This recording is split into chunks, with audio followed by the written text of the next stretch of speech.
Guys, so what goes into a successful program? What do I think should go into a successful program, and how should it be structured to basically give you the best chance of getting success with long-standing back issues, but also continued success going forward? How do I approach things and how do I structure them? And obviously, what I like to do with my clients, I always say to them, it's not just about me shotgunning random exercises off you and off you go, best of luck. I always say to them, it's basically like an education program, and by the time we get to the end of the program, minimum, you should be able to understand how to keep yourself pain-free for day-to-day tasks, and also understand the things, the weaknesses that you need to work on continuously to kind of keep building strength and keep doing the things that you want to do.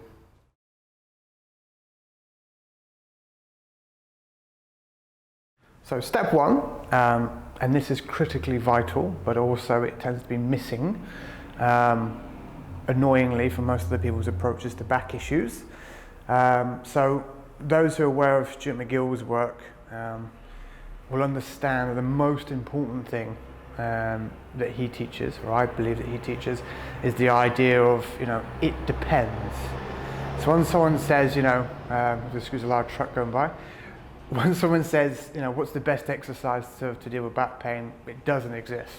There's no such thing, because everyone's got a slightly different injury, slightly different way that their body would have adapted to that injury, different goals, different abilities, different responsibilities, different things they need to do with their back. So there is no one magical exercise. If you see videos that say that, that person's basically talking bollocks. So you can just completely ignore that. They're just basically trying to get clicks off you or sell you some shit, basically. So it depends. So what we need to do is we need to answer that, it depends. So we've got to understand, what's going on with the injury, where that person or where you are currently in terms of your abilities, what you can and can't do.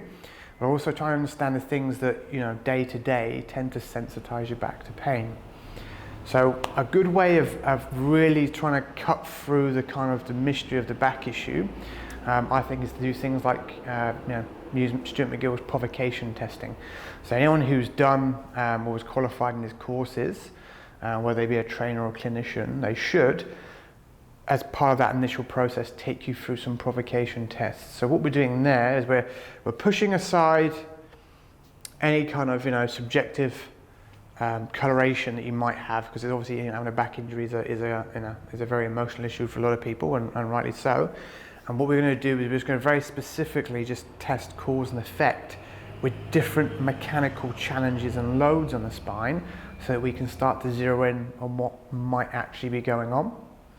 So what I'll do is I'll just run just a couple of those little tests and kind of explain what they mean, and that'll give you an idea as to kind of what I do initially when I start with people.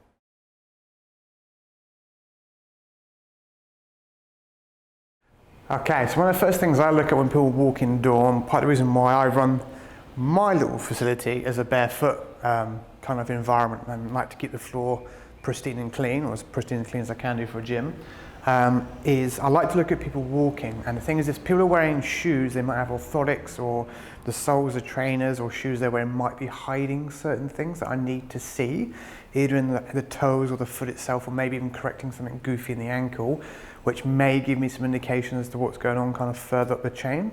So one of the first things I do is I just get people to walk. As I'm talking to them, they initially come in the door, get them to take your shoes and socks off, and then I'll let them just, I'll ask them some questions about their day-to-day kind of habits, if they notice certain times of the day the back feels worse or things set them off, and then just try and get them to sort of relax, sort of naturally, nice and calmly, and just kind of see if, ask them if generally if walking itself is a problem. So one of the things that you'll notice with people with back issues is you don't necessarily have to be walking like, the Hunchback of Notre Dame, are all like this. A lot of people, when they walk with back pain, with very stiff shoulders like this. And it's almost like every little step is like a little mini squat, because they're not really using their glutes particularly well, or their core. So it's very kind of like labored and slow. Like they're using 3 times the amount of energy to go 3 times as slow to walk. As opposed to what you want to see is a nice brisk walk. Shoulders can move. There's a little bit of swagger. And you're using your glutes. There's reasonable foot strike onto the floor, heel to toe. But also it's a lot quicker, but also a lot more efficient.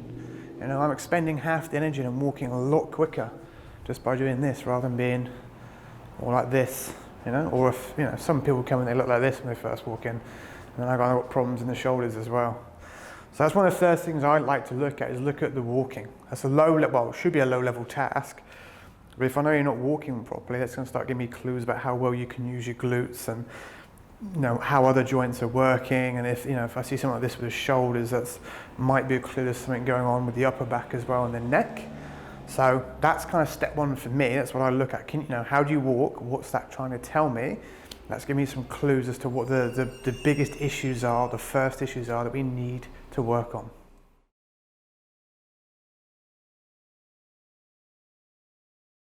The next thing I'll look at is, you know, what does standing do? If you stand still for a while, does that tend to sensitize your issues and your pain? Or does it change the pain in any way? And how do you stand? Do you tend to stand very sort of like chest pokey and proud here? Or do you tend to stand kind of slumped? Or do you actually stand somewhere in the middle? Do you have your neck jutting forward or down? Or is it somewhere in the middle? And when you tend to stand, are you kind of listing to one way or the other? Or are your shoulders dropped like this? Do you look like you're slightly twisted? So again, all these little things that I can look at on this level are going to start to give me some clues as to what's going on. And again, I'm looking at these little clues before I even think about giving exercise recommendations and building a plan. I'm trying to gather evidence here, even low level stuff, so I can build together, you know, put together a good understanding of the problem at hand before we go to, you know, solutions. And then again, when we're here, when we stand, what happens if I get you to tuck your pelvis and you slip into flexion? Does that sensitize you? If we go the other way and stick your duck butt, stick your butt out like an Instagram model, does that sensitize you to pain? Again, that's going to start giving you clues as to what you might be missing. If you feel pain when you're standing and we get to initiate a brace, does that make the problem worse? Or does it help alleviate some work that your back's got to do? Again, it's going to be depends. You know, some people it might make better, some people it might make worse. So once you've done walking and standing, next we'll have a look at sitting.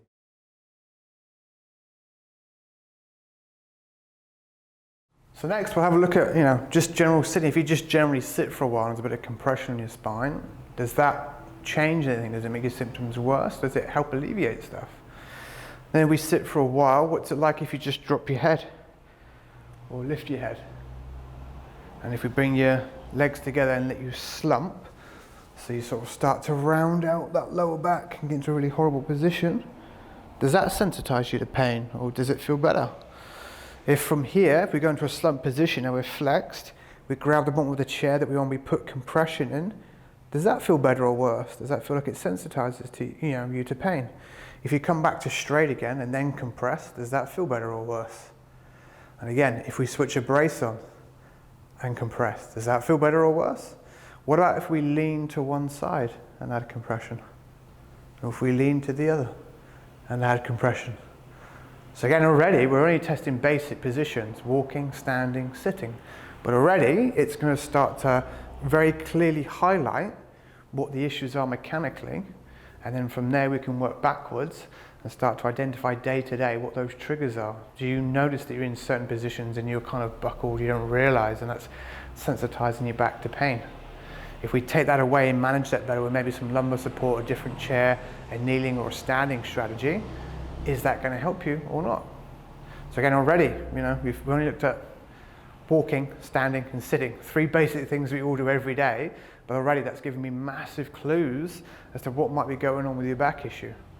You know, it's going to start to highlight where these issues are, and then I'm starting to form a hypothesis as to what's going on and what are the problems we need to start working on immediately and to try and get you out of pain.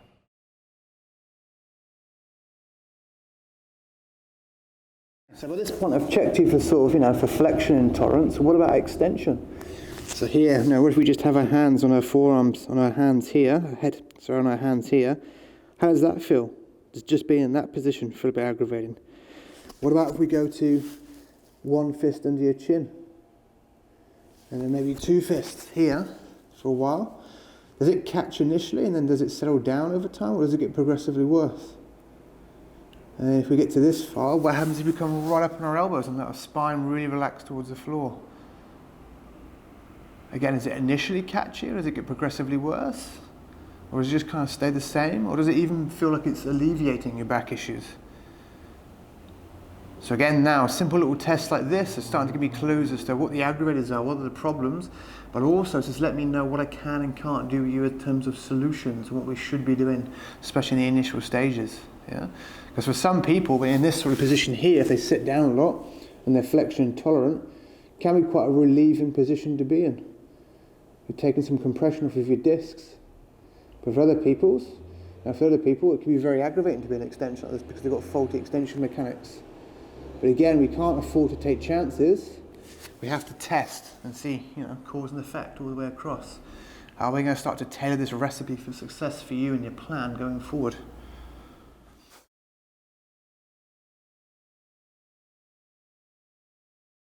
Okay, so now we'll look at one of the last tests I'll run.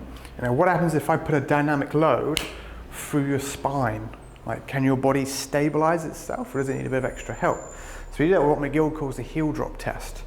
So I'll just come here, I'll just stand nice and tall, I'll come up onto the balls of my feet, just find my balance for a few seconds, and then when I'm ready, I'm going to drop like this, as hard as I can into the floor.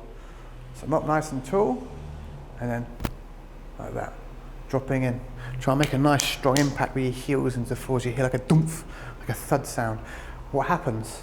And then when you collapse, are you fine, or do you get like a creep of pain, and it suddenly subsides again? And sometimes I've had people who've done this and they've gone, oh, almost felt sick and kind of doubled over in pain. Other people, they could be really intolerant to sitting in flexion, but you do this with them and it's fine. And if you do feel sensitive and you switch a bit of brace on, we do it again. How do you feel? Does it make it better? Does it make it worse? So again, we've got to zero in on, certain things for certain people are going to help them. The same thing to the wrong person is going to make their situation worse. And we can't afford to take gambles and guesses and just be shooting in the dark. We have to zero in on exactly what's going on. So again, dynamic load, can your body handle it? Does the brace help? If the brace doesn't help, perhaps there's a proprioception issue with the muscles around the actual spine, like multifidus, that we might need to look at later on in the future. I've had people that have, can do, the McGill Big 3 all day long and squats and kettlebell swings. But I give them a heel drop test, they're still sensitive to it. So again, we're still missing something we've got to zero in on them and try and fix that. So again, one size does not fit all. And using this investigation framework here, that starts to give us clues. So what I do now is I looked at provocation tests. Now I'm going to look at that, I'm going to ask you questions about, do you notice getting into and out of the car, getting, down to and off the toilet? When you turn in bed, do you get pain? If you stand for a long period at work, do you get pain? Does a standing desk help you, or does it make you worse because it makes your hips very stiff? If you sit for a long period in a meeting, does that set you off? If you go for a walk, does that make you sensitive? If you train regularly in the gym, what are the lifts or movements that tend to sensitize you? Like, is it maybe a deadlift you go past a certain point, or a squat? Maybe it's even just something innocuous like, a shoulder press, a seated shoulder press might set you off. Even picking up and putting down just the weights might set you off. If you do a sport, what is it about your sport that sets you off? If if you do sort of track and field or running, is it you can run for a certain period and everything just sort of seems to let go and shut down? Maybe you do some sort of grappling sport like judo or jiu-jitsu or sambo or something, and certain positions it just sensitizes the back. You get for a couple of rolls and you just have to sort of tap out for the rest of the day because it's so achy. We've got to look at patterns. We have to understand exactly what's going on, and the clearer the picture I get as to what's going on, the better I'm equipped then to start providing answers.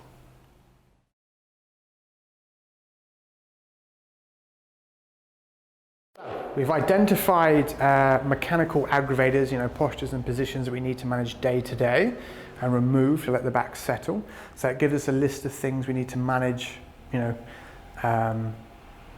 identify and kind of remove in our day-to-day habits.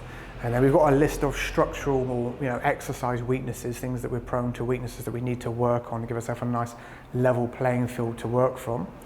So the next stage is, once we've covered aggravators, once we've got a reasonable base after a few weeks of just the basic foundation with things like McGill's Big 3 and some basic glute work, now we need to look at, okay, what are your goals? What are you trying to get back into? So for example, someone who gets back into deadlifts is going to have a different looking problem, program than someone who wants to get back into a particular sport, possibly. You know, if you're a sort of politician who wants to be pain-free day to day, I'm probably more inclined to do more just kettlebell work with you, because they're kind of heavy and awkward and I can kind of load you on one side and make it a bit more challenging like real life. If you're somebody who's trying to get back into the gym to do deadlifts and squats, then that's what you train, the majority of your training program has to look like that. Again, it's got to be, you know, when we look at the training going forward and the plan, you know, we got to understand, you know, what are the things you've got to be careful of, you know, what are your weaknesses you tend to be prone to that we have to look after, you know, make sure they stay up to scratch, but then also make sure what you're doing, because again, strength is a skill and skills are specific and perishable. We need to make sure that the skills that you're learning or practicing in the gym are actually, you know, taking you towards the things that you want to be able to do.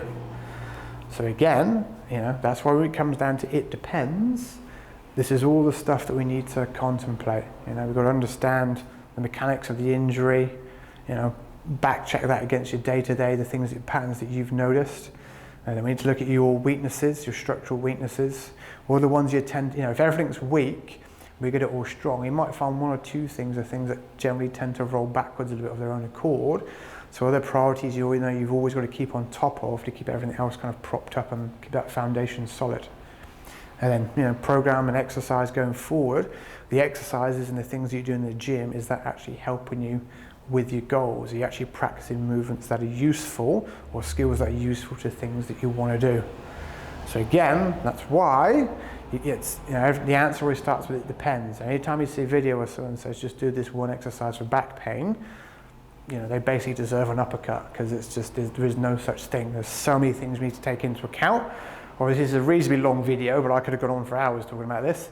But I just want to get this video out there so that people understand it's not just, you know, don't just missing some one little exercise that some idiot on YouTube is going to spit up. That's going to be a panacea for all your problems. The most important thing is to get an understanding around the entire problem. You know, things that aggravate and cause mechanical damage, and then weaknesses you're prone to, you know, you need to manage. That's just your basic foundation. And then you've got to kind of build from there towards the things that you want to be able to do. So hopefully this hasn't been too long, and hopefully it's been somewhat useful. But that just gives you an idea of the amount of thought that has to go into a program. That's why when I do initial sessions with people, it's, you know, it's a minimum of an hour. I know Stuart McGill does things like 2 to 3 hours with some people, but you need to do that to get a thorough understanding as to what's going on. You can't just shotgun random exercises when people walk in the door, because it's possibly going to make them a lot worse and or just have no positive effect whatsoever, in which case you're wasting their time. So the kind of the moral of the story, the long video, is understand, really thoroughly understand the problem at hand before you even begin to think about designing a solution to go forward. And if you, the better you understand the problem, the better equipped you are to manage it long term and keep yourself out of trouble long term.